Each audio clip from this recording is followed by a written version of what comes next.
Very good development ಒಂದು. ಇನ್ನೊಂದು, ಪ್ರತಿ ಸಿನಿಮಾ ಕಂಟೆಂಟ್ ಇದರ ಶೋರಿಲ್ ನೀವು ನೋಡಿದೀರಾ ಅಂತ ನಂಗೆ ಗೊತ್ತಾಯ್ತು, ತುಂಬಾ ಅಪ್ರಿಶಿಯೇಟ್ ಮಾಡಿದೀರಾ ಅಂತ ಗೊತ್ತಾಯ್ತು. ಪೆಪ್ಪೆ ಸಿನಿಮಾ ಬಗ್ಗೆ ಏನ್ ಹೇಳ್ತೀರಾ? ಒಂದು ಒಳ್ಳೆ ಕಂಟೆಂಟ್ ಜೊತೆಗೆ ಯಾವತ್ತೂ ನಿಂತ್ಕೋತೀರಾ, ಎಷ್ಟೇ ಬಿಸಿ ಸ್ಕೆಡ್ಯೂಲ್ ಇದ್ರೂ ಕೂಡ. ಹಾಗೆ ಕನ್ನಡ ಸಿನಿ ಪ್ರೇಕ್ಷಕರಿಗೆ ಪ್ರತಿ ಸಲ ಇಂಥ ಕಾರ್ಯಕ್ರಮಗಳಲ್ಲೇ ನೀವು ಸಿಗೋದು. ಅವರುಂಟು ನೀವುಂಟು, ಬಿಟ್ಬಿಡ್ತೀನಿ ಸರ್ ನಾನು.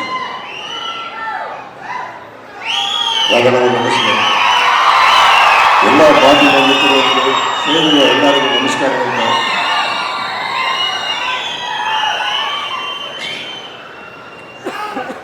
ಒಂದು ಆಲದ ಮರ ಇದೆ. ಆಲದ ಮರ ಬೆಳಿಬೇಕಾದ್ರೆ ಯಾವ ಸೈಜ್ ಇರುತ್ತೆ? ಫಸ್ಟಿಗೆ ಯಾವ ಸೈಜ್ ಇರುತ್ತೆ? ಹೌದು, ಒಂದ್ ಸಣ್ಣ ಇಷ್ಟು ಸಸಿ. ಹೌದು, ಕರೆಕ್ಟ್. ಅದಾದ್ಮೇಲೆ ದೊಡ್ಡದಾಗತ್ತೆ. ದೊಡ್ಡದಾಗ್ತಾ ಆಗ್ತಾ ಆಗ್ತಾ ಎಷ್ಟು ದೊಡ್ಡದಾಗ್ಬೋದು ಆಲದ ಮರ? ಎಷ್ಟೋ ಜನರಿಗೆ, ಎಷ್ಟೋ ಪ್ರಾಣಿ ಪಕ್ಷಿಗಳಿಗೆ ನೆರಳಾಗೋ. ಅಲ್ಲ, ಫಿಲಾಸಫಿ ಬೇಡ. ಸುನೀಲ್ ಸರ್ ಕ್ವೆಶ್ಚನ್ ಕೇಳಿದಾಗ ಕರೆಕ್ಟ್ ಆಗಿ ಆಲದ ಮರ ಎಷ್ಟು ದೊಡ್ಡದಾಗತ್ತೆ? ತುಂಬಾ ದೊಡ್ಡದಾಗತ್ತೆ ಸರ್. ಓಕೆ, ಆಲದ ಮರ ದೊಡ್ಡದಾದ್ಮೇಲೆ ಸೀಸನ್ಸ್ ಚೇಂಜ್ ಆಗುತ್ತೆ. ಬೇಸಿಗೆ, ಸಮ್ಮರ್, ವಿಂಟರ್ ಎಲ್ಲ. ಈಗ ಸಮ್ಮರ್ ಬಂದಾಗ ಏನಾಗುತ್ತೆ? ಆಲದ ಮರಕ್ಕೆ ಚೆನ್ನಾಗಿ ಚಿಗುರೊಡೆಯುತ್ತೆ, ಎಲ್ಲ ಉದುರೋಗುತ್ತೆ. ಸಮ್ಮರ್ ಅಲ್ಲಿ ಎಲೆಗಳು ಹೋಗ್ತವೆ. ಆಮೇಲೆ ಮಳೆಗಾಲ ಅಂತ ಬರುತ್ತೆ, ಎಲೆ ಚಿಗುರುತ್ತೆ, ಹಣ್ಣು ಬಿಡುತ್ತೆ. ಅರ್ಥ ಆಯ್ತಾ? ಒಂದು ಸಸಿ ಅಂತ ಇದ್ದಿದ್ದು ಕನ್ನಡ ಚಿತ್ರರಂಗ ಬಹಳ ವರ್ಷಗಳಿಂದ. ಆಲದ ಮರ ಬೆಳೆದ್ಮೇಲೆ ನೀವು ಇವತ್ತಿಗೆ ಬಿದ್ದು ಹೋಯ್ತು, ಸೋತು ಹೋಯ್ತು, ಗೆಲ್ಲಿಸಿ ಮತ್ತೆ ಗಾಳಿ ಬಂದಿದೆ. ನಾವು ಅರ್ಥ ಮಾಡ್ಕೊಬೇಕಾಗಿರೋದು, ಎಲ್ಲ ಚಿತ್ರರಂಗನೂ ನಮ್ಮ ಲೈಫಿಗೂ ಡಿಫ್ರೆಂಟ್ ಅಲ್ಲಮ್ಮ. ನಿಮಗೂ ಹೇಳ್ತಾ ಇದ್ದೀನಿ, ನಮ್ಮ ಸ್ನೇಹಿತರ AP ಅರ್ಜುನ್ ಸೋಲದೆ ಗೆಲ್ಲೋದಕ್ಕೆ ನಮ್ಮ ಕನ್ನಡ ಚಿತ್ರರಂಗದಲ್ಲಿ ಎಷ್ಟು ಸಿನಿಮಾ ಸೋತಿಲ್ಲ. ಓಕೆ, ಬಿಗಿನಿಂಗ್ ಇಂದ ಹಿಡಿದು ಇಲ್ಲಿವರೆಗೂ 70 ವರ್ಷ ಚಿಲ್ಲರೆ ಆಗಿದೆಯಾ? ಎಷ್ಟು ಸಿನಿಮಾ ಸೋತಿದೆ? ಸಾಕಷ್ಟು ಸೋತಿದೆ. ಗೆಲುವಿಗಿಂತ ಜಾಸ್ತಿ ಕರೆಕ್ಟ್. ಎಷ್ಟು ಸಿನಿಮಾ ಗೆದ್ದಿದೆ? ಆದರೆ ಕನ್ನಡ ಚಿತ್ರರಂಗ ಎಷ್ಟು ದೃಢವಾಗಿ ನಿಂತಿದೆ. ನಾವು ಇಲ್ಲಿ ನಿಂತ್ಕೊಂಡ್ಬಿಟ್ಟು ಸೋಲ್ತಾ ಇದೆ, ಗೆಲ್ಸಿ ಅಂತ ಕರ್ನಾಟಕದ ನಿಂತ್ಕೊಂಡು ನಮ್ಮ ಕನ್ನಡ ಜನತೆ ಕೇಳೋದೇ ಮೊದಲನೇ ತಪ್ಪು.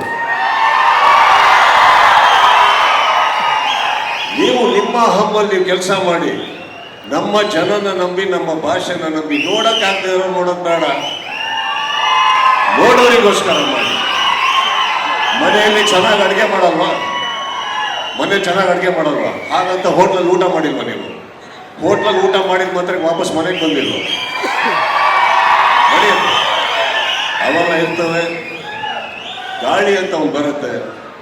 ಇವತ್ತಿಗೆ ಸಿನಿಮಾ ಸೋಲೋದಕ್ಕೆ ಏನೋ ಒಂದು ಕಾರಣ ಆಗೋಯ್ತು ಅನ್ನೋದಕ್ಕಿಂತ ಹೆಚ್ಚಾಗಿ ಕೆಲವು ಟೈಮ್ ಒಳ್ಳೊಳ್ಳೆ ಸಿನಿಮಾಗಳು ಬಂದಿರಲ್ಲ. ಅದು ಒಂದೇ ಸ್ಟ್ರೆಚಲ್ಲಿ ಆಗಿರ್ತವೆ. ಒಂದು ಗಾಳಿ ಬರೋಕ್ಕೆ ಸ್ಟಾರ್ಟ್ ಆದ ತಕ್ಷಣ ಗೊತ್ತಾಗುತ್ತೋ, ಈ ಗಾಳಿ ಸ್ಟಾರ್ಟ್ ಆಯಿತು, ಮಳೆಗಾಲ ಸ್ಟಾರ್ಟ್ ಆಯಿತು ಅಂತ. ಕರೆಕ್ಟ್. ಈಗ ಈ ಟ್ರೈಲರ್ ನೋಡ್ತೀರ. ಟ್ರೈಲರ್ ನೋಡ್ಬೇಕಾದ್ರೆ ವಿನಯ್ ನಮ್ಮ ಹುಡುಗ, ರಾಘಣ್ಣ ನಮ್ಮ ಹುಡುಗ, ಅದೆಲ್ಲ ಸೈಡಿಗಿಡೋದು.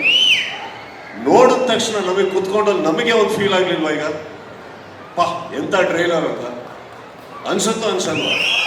ಆವಾಗ ಗೆಲುವಿನ ಲಕ್ಷಣ. ಅದನ್ನು ನೋಡಿದ್ಮೇಲೆ ನಾವು ಅನ್ಬೇಕಾಗಿರೋದು ಇಷ್ಟೇ, ಮಾಡ್ಬೇಕಾದ್ರೆ ನಾವು ಕೆಲಸಗಳು ನಮ್ಮಿಂದನೂ ತಪ್ಪಾಗಿದೆ. ನೀವೆಲ್ಲ ನಿಂತ್ಕೊಂಡು ಹೇಳ್ತಾ ಇದ್ದೀರ, ಸುದೀಪ್ ಸರ್ ಬಂದಿದ್ದಾರೆ, ಪ್ರೋತ್ಸಾಹ. ನಾನು ಎಷ್ಟು ಫೇಲ್ಯೂರ್ಸ್ ನಾನು ಕೊಟ್ಟಿಲ್ಲ ಲೈಫಲ್ಲಿ. But that is not defining you.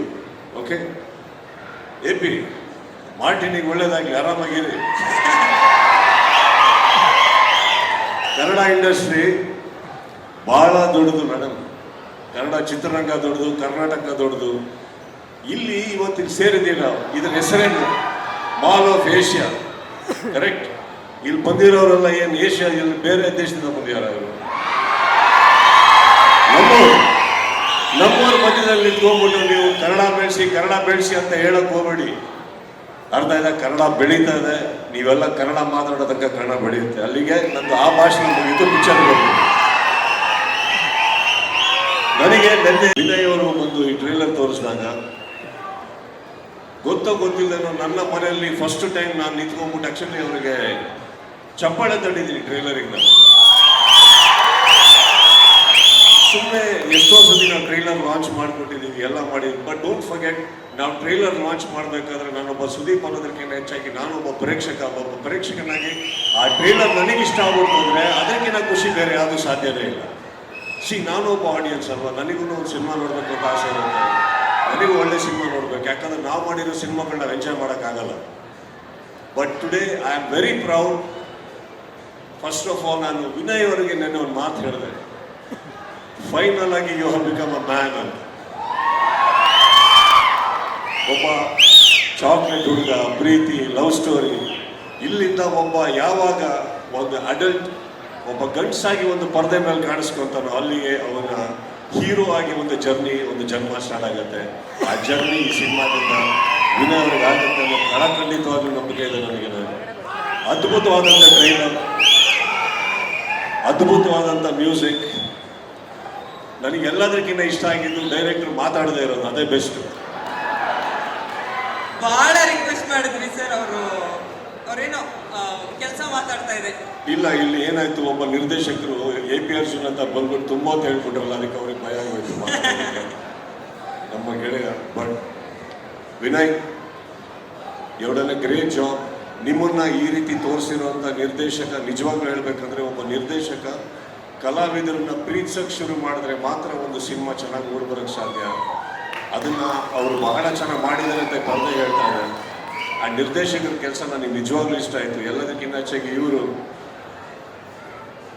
ನೋಡಕ್ಕೆ ಒಳ್ಳೆ, ಆ್ಯಕ್ಚುಲಿ ಇವ್ರು ನೋಡಿ ಪ್ರಶಾಂತ್ ನಿಲ್ತಾರೆ ಅದಾರ ನೋಡಕ್ಕೆ. ಇವರು ಮ್ಯೂಸಿಕ್ಕು ಹಾಗೆ ಮಾಡಿದ್ದಾರೆ, ಅದ್ಭುತವಾದಂಥ ಒಂದು ಟ್ರೈಲರಲ್ಲಿ ಇವತ್ತು ನೀವು ನೋಟಿಸ್ ಮಾಡಿದ್ರೆ ಅವರು ಬರ್ತಾರೆ, ಸಾಫ್ಟ್ ಒಂದು ಇಂಟ್ರೊಡಕ್ಷನ್ ಆಗುತ್ತೆ. ಏನೇ ಇದ್ರು ಕೈಯಲ್ಲಿ ಕತ್ತಿ ಏನೇ ಇದ್ರು ಒಂದಿಷ್ಟು ಹೇಳಿಬಿಟ್ಟು ವಾಪಸ್ಸು ಪೆಪೆ ಅಂತ ಹೇಳ್ತಾರೆ. ಪೆಪೆ ಅಂತ ಹೇಳಿದ ತಕ್ಷಣ when he enters through that blood and is in the music, the level is giving, that is the introduction of a proper hero. ಅದು ಅವ್ರಿಗೆ ಫೀಲ್ ಆಗದೆ ಮಾಡಲ್ಲ. ಆ್ಯಂಡ್ ಇಂಥ ಸಿನಿಮಾ ನಿರ್ಮಾಣ ಮಾಡಿದಂಥ ನನ್ನ ಸ್ನೇಹಿತರಿಗೆ ಆಲ್ ದ ಬೆಸ್ಟ್ ಹೇಳ್ತಾ, ಪೆಪ್ಪೆಗೆ ನಿಜವಾಗ್ಲೂ ನನಗೆ ಗೊತ್ತಿರೋ ಹಾಗೆ ಒಂದು ಅದ್ಭುತವಾದಂಥ ಸ್ವಾಗತ ಈ ಕರ್ನಾಟಕದಲ್ಲಿ ಸಿಗುತ್ತೆ. ನನಗೆ ಅದ್ರ ಬಗ್ಗೆ ಬಹಳ ಆಭಾರವಾದ ನಂಬಿಕೆ.